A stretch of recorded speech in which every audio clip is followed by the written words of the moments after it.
यानी ले लीजिए सप्तमात्रा का 27 सुपारी जो है या चंडी मद कैटम दलनी या मैकासुर मालनी या धूर्मे चणम चंडमुल मतनी या रक्त बीज वासनी शक्ति सुमिन सुमदैत दलनी या सिद्ध दाती परा शादी भी नौकंत माम पाद विशेषरी मां दुर्गा दिव्य नमः ध्यान ध्यान मच्छतम पुष्पम समर्पयामि।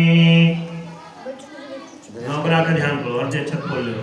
ओम ब्रह्मा मुरारे त्रिपुरांतकारे भानु शशि भौम सुतो बुधचा गुरुच शुक्रा शन राहु केतव सर्वे ग्रह शांति करा भवन्तु।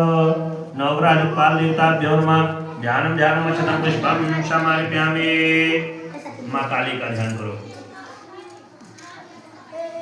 खड्गं चक्रगदीशिशापमार्गं चोलं वसन्नं चिरं शाङ्खां सदलत्रकरैस्त्रनयनं सर्वाङ्गगोचरकृतां नीलां श्याममदपाद शङ्खं सेवे महाकालिका यामास्तोपितो हरजो कमलजो हन्तो मधुकैटभयम्।